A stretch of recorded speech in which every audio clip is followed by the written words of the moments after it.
Hi, my name is Bernd Herd and I'm working as Technical Marketing Engineer at NetApp's SAP Competence Center in Walldorf.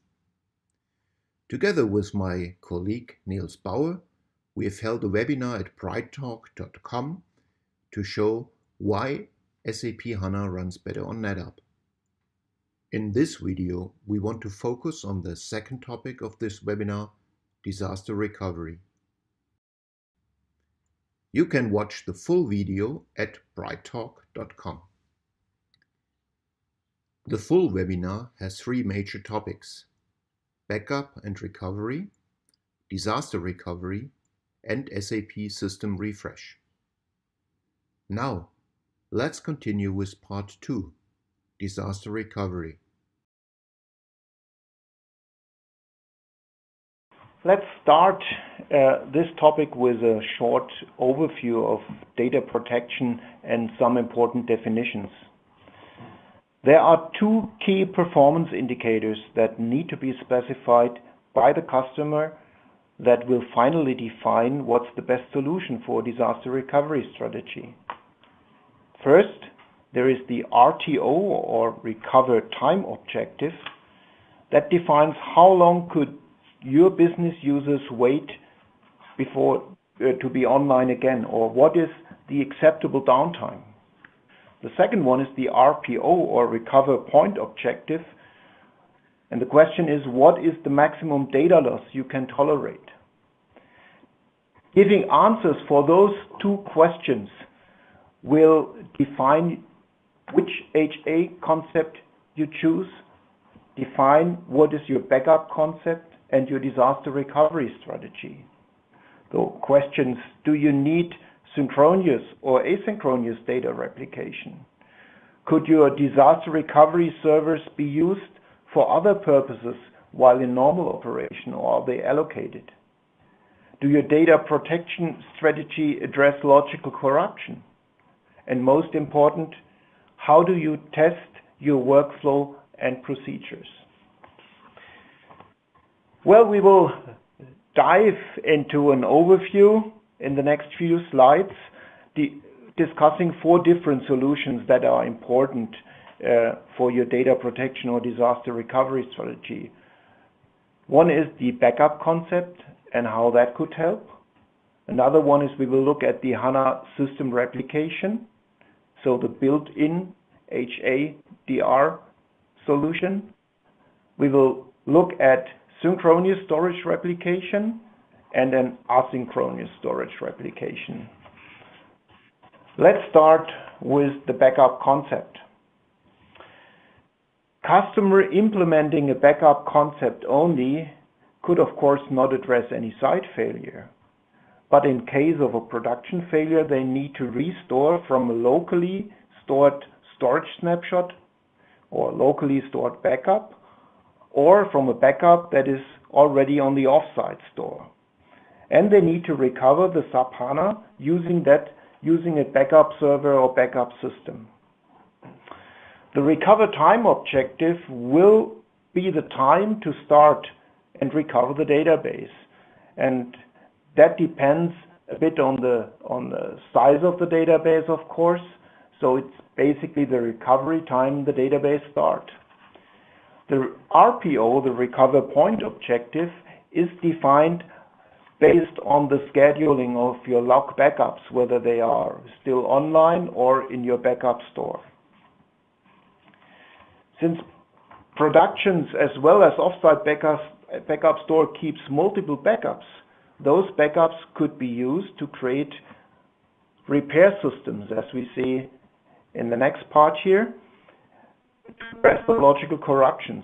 So for example, if a user has accidentally deleted some data, a repair system using an older backup could be used to extract those data and import it into the still running production system.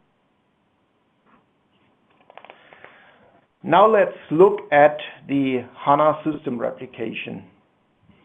This is the built-in HA or DR solution from SAP, and you can configure HANA system replication in many different ways. In this example, we have a synchronous replication between the primary site and the secondary site. And the secondary server runs in hot standby. That means all the data is loaded, and it could be even loaded in memory and made available for read I/O. In this example, the RPO is 0. It's a synchronous replication, and a failover could be accomplished in the order of a few minutes. That depends a bit on what type of failover software you use. Let's say a cluster software that automatically triggers the failover, or you do it manually. Of course, this setup requires that the audio equipment at the second site is fully utilized: storage, servers, and network. Also, in our example, be aware that there are no additional backups at the second site to address the logical corruption.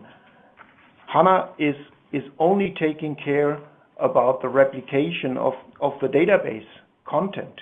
So another shortcoming of this solution is any additional application server volumes or other non-database volumes are not in the scope of the HANA system replication, and additional disaster recovery technologies must be in place to address this.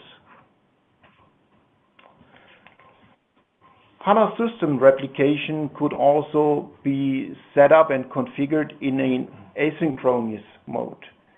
In this example, the server at the DR site is used to process the copy of the data, but the data is not loaded into memory. In other words, parts of that server could be used for other purposes, such as running a smaller HANA test database. We call that a cold standby. In a cold standby, we will have an RPO of about 30 minutes. It's an asynchronous replication. You have to use a backup. You have to use the log backups to do a restore and recovery. And assuming we have a 1 terabyte database that need to be started, and we have a 1000 megabyte read I/O during database start, there's approximately an 18 minutes minimum start time. So that defines the recover time you need. A storage-based example is a synchronous storage replication using our NetApp Metro cluster. With Metro cluster, the storage will be replicated synchronously with distances up to 300 kilometers. And since all the replication is handled completely on the storage layer, the service could be used to run other systems, for example, test dev system for normal operations. So also here it's a cold standby. While the recover point, so the RPO, is still 0, we have a synchronous replication here. The cold standby servers, of course, need to start the database and assuming a read I/O with the same assumptions in the previous example of about 18 minutes. With storage replication, also all other required volumes could be replicated and will be replicated. So this approach will also cover non-database volumes, such as those from application servers, and could protect the whole system, not only the database content. And in addition, the data volume is mirrored. That means also all the snapshots and the backups that are created on the primary side are available on the secondary side. And thus, logical errors could be addressed at the DR side as well.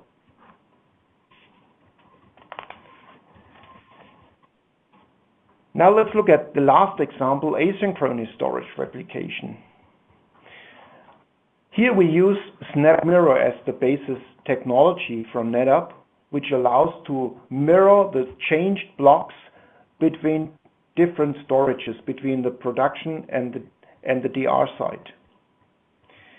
To restore and recover from an error, the latest backup and the replicated log backups will be used. This restore and recover will result typically in the RPO of 30 minutes, depending on your replication frequency in the schedule. And the database start is also in a cold standby server, so assuming once again our 18 minutes here.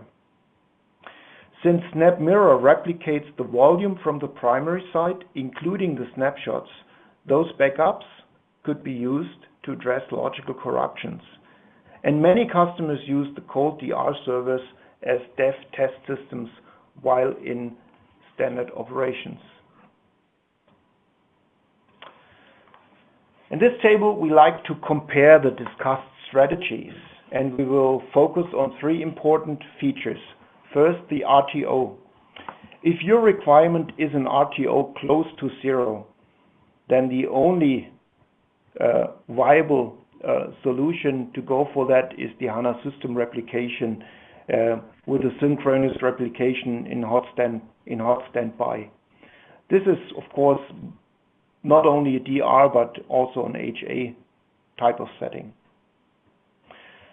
Secondly, a complete DR strategy should not only include the SAP HANA database volumes, so most customers that are using HANA system replication for the database content combine this method with storage-based replication for all the additional non-database volumes using either a Metro cluster or SnapMirror.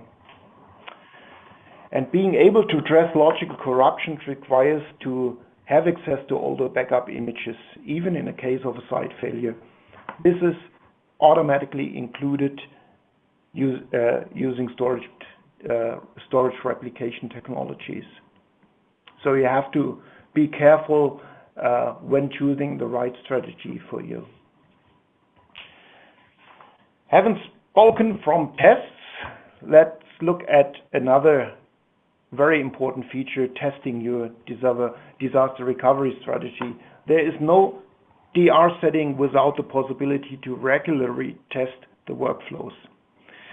Let's look at a scenario where SnapCenter takes care about scheduling consistent database snapshots as well as the backup of all required non-database volumes. In our example here, the log backup volume and the HANA shared volume. In addition, SnapCenter will trigger the SnapMirror replication between the primary and the DR storage. With this, all the volumes, including the scheduled backups, will be available at the DR site. Now we can use FlexClone technology at the DR site to create the volumes that will be used for a DR test server. Since they are 100% copy of the server, of course, the server must be isolated using a firewall and thus could be tested. For cloning, you can use SnapCenter Cloning Wizard or SAP Landscape Management, who is taking care even about the complete workflow of setting up your DR server.